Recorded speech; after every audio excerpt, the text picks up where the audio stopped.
Zhong Hui, Zhong Yao, and Zhang Changpu. Zhong Yao was a Wei politician who was highly regarded as one of the four worthies of calligraphy. He was a student under Tai Yong and became appointed as the Grand Tutor of Wei under Tao Rui. His contributions towards the development of the standard script led to him being dubbed as its father. Zhong Yao's grandfather was a prominent scholar, but his father refused to enter into politics due to the disasters of the partisan prohibitions.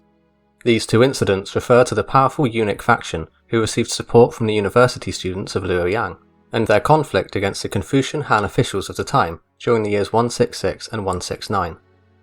The first incident was mostly bloodless, but the second one included physical confrontations where many of the officials dubbed partisans by the eunuchs lost their lives. The surviving partisans had their civil liberties imposed upon, which were not lifted until the year 184 when Emperor Ling became concerned about the yellow turbans. Zhong Yao had at least 3 spouses. Lady Sun was his first wife, and she was known for her jealousy. She was divorced by her husband after she failed to poison his concubine, Zhang Changpu. Changpu was actually her courtesy name, and she maintained her concubine status up until her death, whilst another concubine, Lady Jia, was elevated to become Zhong Yao's formal wife.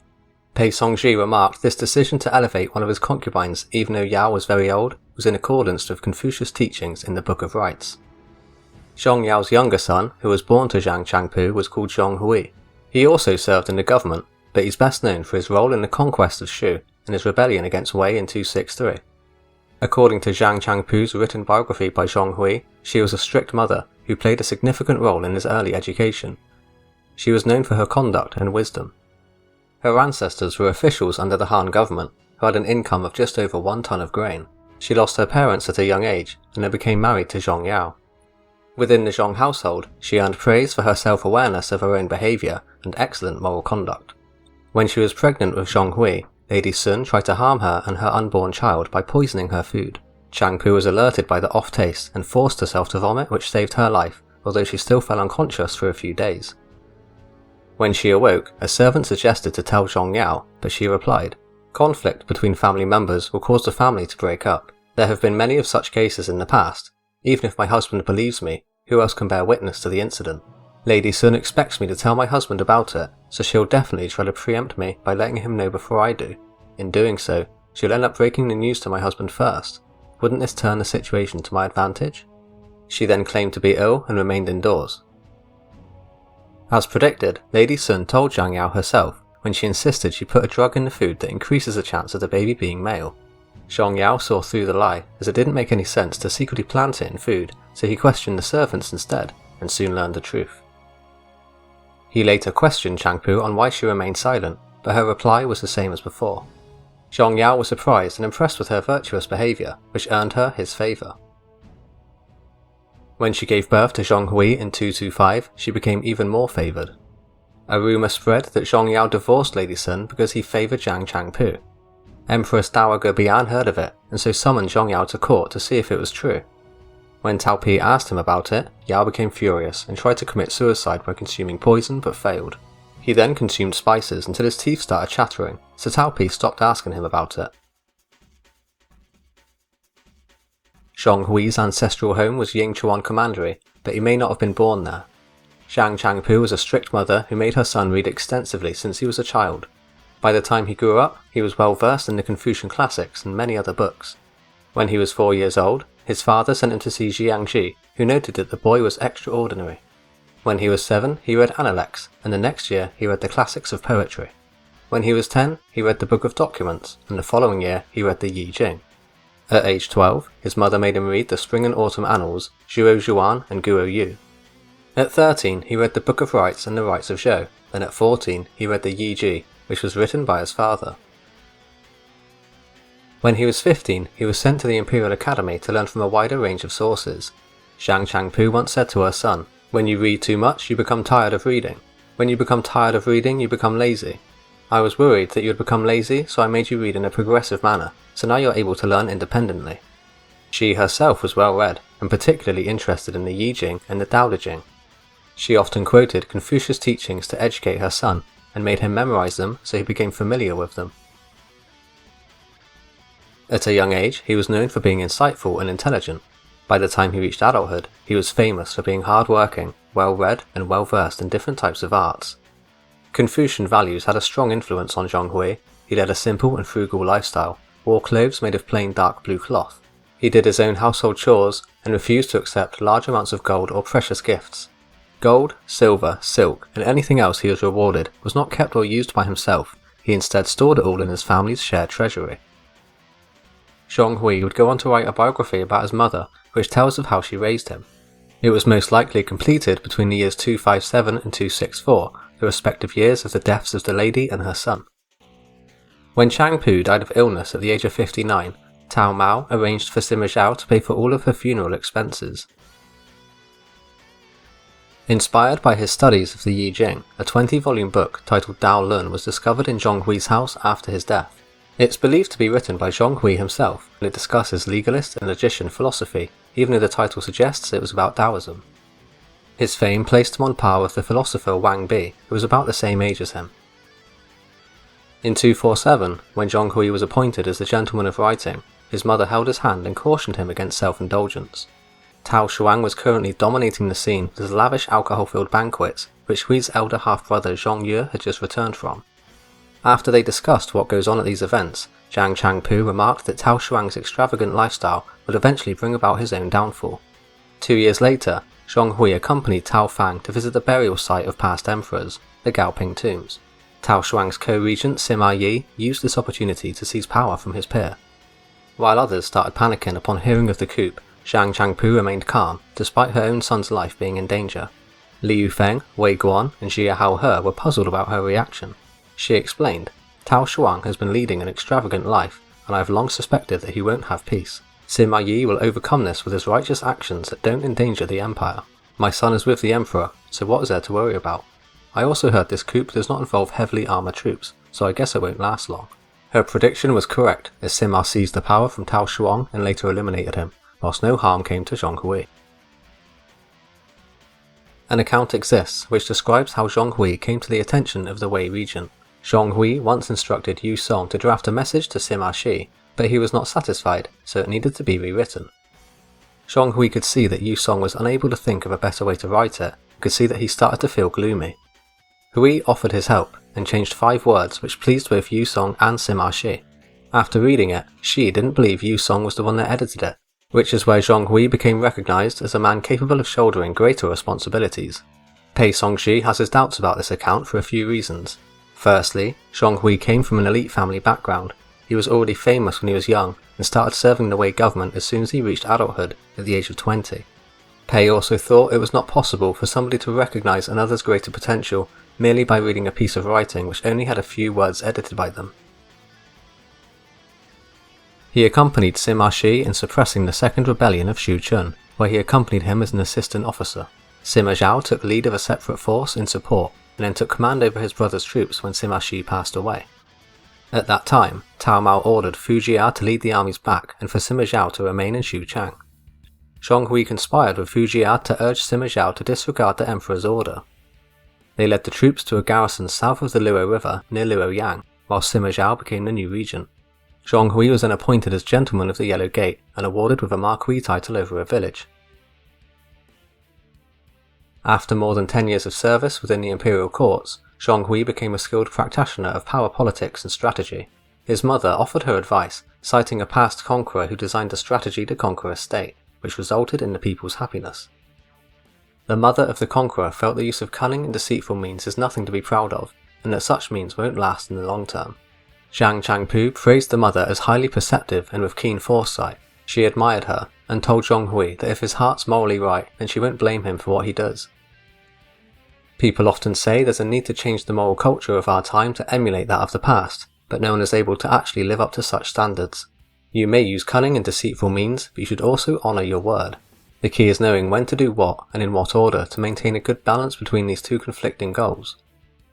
A gentleman's great deeds are the results of many smaller good deeds. If you do small good deeds for the sake of doing them, without the aim of greater self-fulfillment, then you are acting as a gentleman would.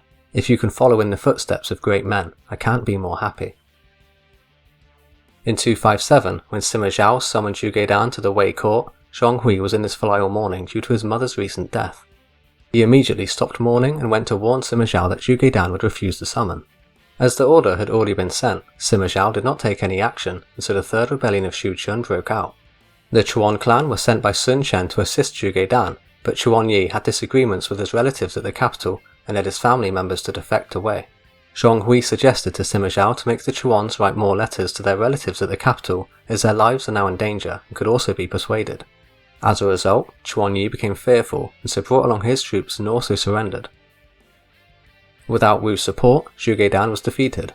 Zhong Hui's plan had been a success, so he became even more highly regarded by Sima Zhao. His colleagues also compared him to Zhang Liang, the great strategist who served under the Han dynasty. When Zhong Hui returned to Luoyang, he was offered the position of minister coachman, but he declined, choosing to serve as a clerk in Sima Zhao's office instead. He served as one of Sima's close aides, and was later offered a marquis title but again turned it down. The court respected his decision before giving him a different promotion. Although he did not serve in the imperial court, he was still heavily involved in politics, and played a major role in instigating Sima Zhao to execute Ji Kang. Sima Zhao thought Shu was growing weak after Jiang Wei's numerous military campaigns failed to result in any significant territorial gains. Of all of those he consulted, only Zhong Hui agreed that Shu could be conquered, so they began formulating strategies together. Hui was appointed as general who guards the west, and granted authority to manage military affairs in the Guangdong region. Sima Zhao mobilized the armies from across Wei, and ordered Tangzi to oversee the construction of warships in preparation for an invasion against Wu. Deng Ai and Zhuge Xu were given troops to attack Shu from two directions, with the latter moving to block Jiang Wei's retreat route. Zhong Hui led some 100,000 men from the Guangdong region through the Ji Valley and the Luo Valley. Along the way, Zhong Hui ordered the son of Zhu Chu, Xu Yi, to construct a bridge leading into Shu, but when it was complete it turned out to be poorly built. Zhong disregarded Xu Yi's background and had him executed for failing his mission. The Wei army was shocked at Zhong Hui's audacity. Shu's armed forces were ordered to refrain from engaging the enemy and retreated to various locations. Zhong Hui ordered Xun Kai and Li Fu to attack two separate garrisons, whilst he led the main force towards Yang'an Pass. He sent his men to pay respects on his behalf to Zhuge Liang's tomb at the foot of Mount Dingjun, whilst Li Hu led the attack on the pass and was able to successfully capture it and the supplies stored there by Shu. Zhong Hui wrote a long letter to the Shu forces, urging them to give up resistance and surrender. But Jiang Wei, Zhang Yi, and Liao Hua continued to defend the fortifications. When Deng Ai formed an elite unit to lead through a shortcut to Chengdu, he encountered Zhuge Xu, who was asked but not authorized to join Deng Ai in his mission. Deng rendezvoused with Zhong Hui instead, who sent Tian Zhang to assist him. Along the way, Deng Ai's unit encountered three groups of ambush units and defeated them all.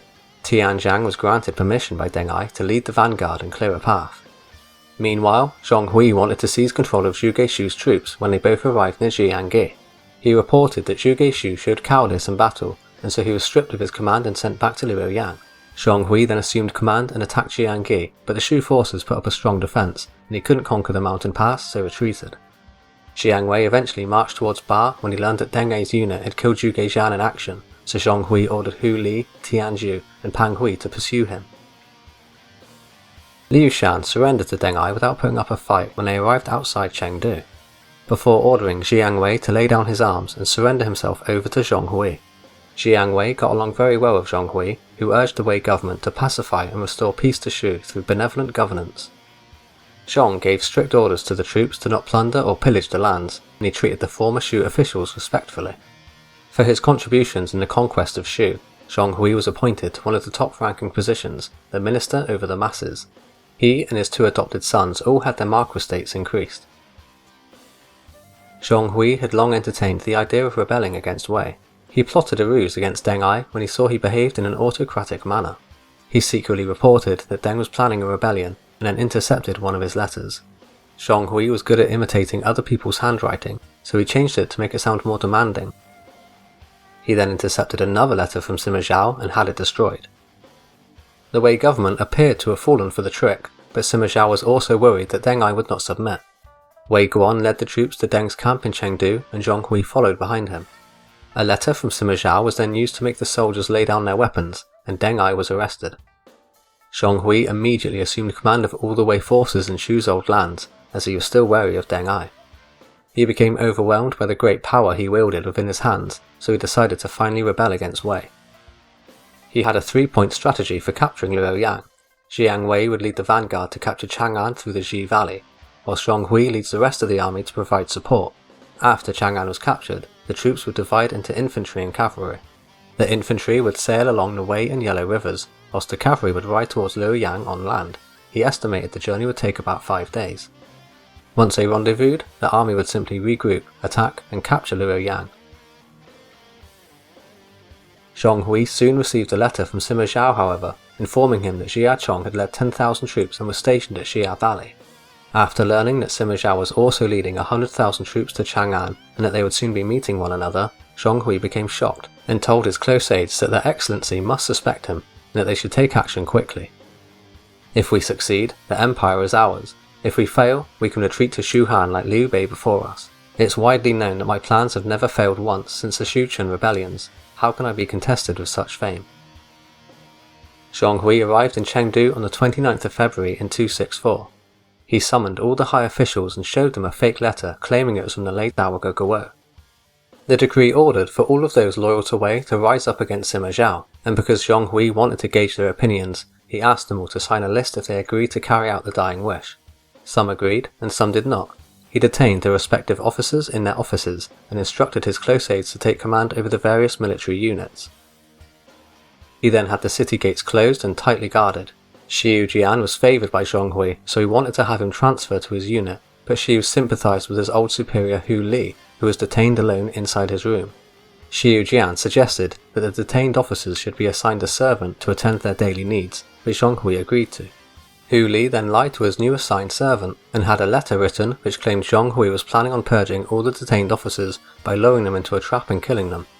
The rumour spread like wildfire among the detainees, and when Zhong Hui's men heard of it, they suggested that he executes all the officers holding rank of a certain title and above. Zhong Hui could not decide on what to do. Around midday on March the 3rd, Hu Li's sons and subordinates beat the drums, rushed towards the city in a disorderly manner as they had no one to command them, and the other soldiers followed suit. Jiang Wei was collecting weapons and armour from Zhong Hui when they heard shouting and learned that a fire had broken out. Many soldiers were crowding near the city gates, so a surprised Zhong Hui asked Jiang Wei what to do, and he suggested to kill all the detained officers. The order was sent, but some officers used pieces of furniture to block the doors so the rebels could not force them open. Buildings began being set on fire, and reports came in that others were climbing onto the city walls by using ladders. Arrows were being fired in all directions. The detained officers broke out of captivity and regrouped with their soldiers. They then launched an attack against Zhong Hui and Jiang Wei. The duo killed about 5 or 6 of them, but were overwhelmed, and both killed in action. Around 100 lives were lost during the mutiny. Chen praised him as elite and skilled with numerous strategies, and then lumped him in with Wang Ling, Guanshu Jian and Zhuge Dan in his appraisal. They were famous for various talents, which helped them to rise to high positions. It was a pity that they were overly ambitious, had morally crooked ideas, and failed to recognise the hidden pitfalls around them. These resulted in their downfalls and the exterminations of their families. Can it be any more fatuous than this? Fatuous meaning silly and pointless.